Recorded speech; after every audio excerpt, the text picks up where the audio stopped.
Donc nous allons apprendre à utiliser GeoGebra pour traiter une série statistique. Nous allons choisir comme exemple celle de la spirale de la semaine. Donc on ouvre GeoGebra et puis on va rentrer les données dans un tableur. Alors pour ouvrir le tableur, deux possibilités quand on ouvre GeoGebra. Donc j'ai la petite flèche sur la droite, si je clique dessus, je peux activer tableur. Sinon, je vais dans affichage, tableur. Et donc un tableur s'ouvre et donc je vais rentrer mes données par colonne. Donc voilà, mes données sont rentrées. Une fois que mes données sont saisies, je vais sélectionner la colonne des valeurs de la variable statistique, donc ici les températures qui sont en colonne A. Je vais cliquer sur l'icône statistique et puis je choisis statistique à une variable. Donc j'ai un tableau qui s'offre à moi. Je peux faire tout simplement analyse. Mais si je regarde analyse, vous voyez que les cellules qui sont sélectionnées, c'est les cellules de A1 à A7. Et donc ici, il me propose en premier lieu un histogramme. J'ai d'autres graphiques possibles. Vous pourrez regarder à votre convenance les différents types de graphiques. J'ai aussi un icône affiché statistique. Donc dans celui-ci, je retrouve le nombre de données, 7, c'est normal, j'avais 7 jours, la moyenne des 7 valeurs, l'écart type, sigma, la somme des valeurs, le minimum, Q1, Q3, médiane et le maximum. Donc nous, c'est pas ce qui va nous intéresser, donc je vais fermer la fenêtre. Ce qui nous intéresse, c'est les données avec les effectifs. Donc je resélectionne mes données, toujours statistique, c'est une variable, et après je vois l'outil option, la petite roue dentée. Je clique sur option et j'ajoute données avec effectifs. Je sélectionne mes effectifs donc, qui sont dans la colonne B, de B1 à B7. Je clique sur la petite main effectifs et ils apparaissent dans mon tableau à deux colonnes avec statistiques et une variable. Alors la petite main permet de resélectionner de nouvelles valeurs ou de les modifier. Donc je fais comme tout à l'heure, analyse. Donc je retrouve, alors comme tout à l'heure j'avais activé afficher statistique, donc ici il apparaît aussitôt. Le graphique c'est pareil, j'avais barre, donc il est resté en barre, je peux choisir histogramme, ou nous en l'occurrence ici ce qui va nous intéresser c'est plutôt boîte à moustache. Je vais aussi mettre les indicateurs statistiques. Alors je vais agrandir ma fenêtre pour que ce soit un petit peu plus lisible. Une fois que ce graphique est publié sur GeoGebra, je peux l'envoyer sur la fenêtre graphique avec ce petit icône. Donc copier vers le graphique pour avoir quelque chose d'un peu plus grand. Et après je peux fermer ma fenêtre. Donc on remarque les bornes du diagramme en boîte.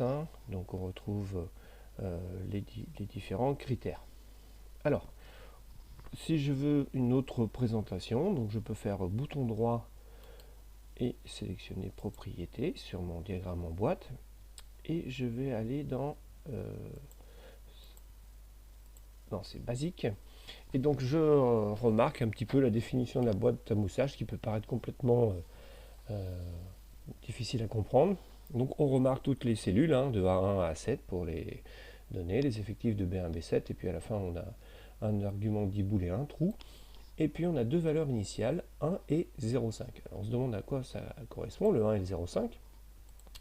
Et si je fais mon graphique, si je regarde sur mon graphique en zoomant, eh bien on s'aperçoit le 1, à quoi il correspond? Eh bien il correspond à la barre horizontale, elle est en 1. Et puis le 0,5, c'est la longueur des moustaches, moins 0,5 et plus 0,5. Donc si je veux changer ma moustache, donc je fais bouton droit, propriété, donc on a dit dans définition, et si je veux non pas la centrer en 1, ma boîte en moustache c'est 2, et je veux des moustaches plus petites, donc par exemple de 0,1, et bien il va s'adapter. Donc vous voyez, mon graphique, maintenant, le diagramme en boîte est situé à l'ordonnée 2, et les moustaches sont des petites moustaches. Ce qui va pouvoir me permettre de glisser plusieurs diagrammes en boîte sur mon graphique.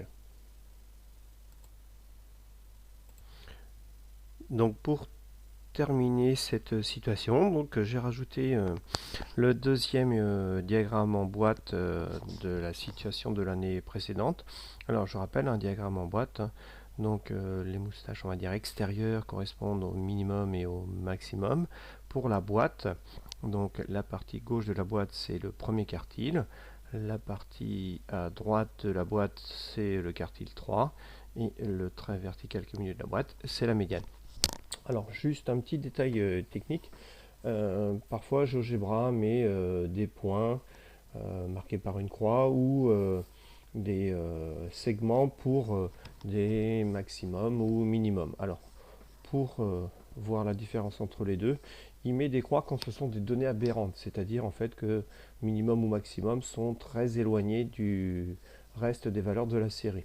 Alors pour ne pas avoir ces données aberrantes, eh bien là encore on fait bouton droit, propriété, et puis vous voyez à la fin c'est ce qu'on appelle un argument booléen, donc s'il met les données aberrantes ou pas, donc true, au lieu de mettre true, on va mettre false, et là dans ce cas-là, on n'aura plus la croix, mais on aura un segment vertical pour le maximum. Alors l'autre valeur qui apparaît là, ici le A égale 21 pour la première série et B égale 24 pour la seconde série, c'est ce qui correspond à la médiane.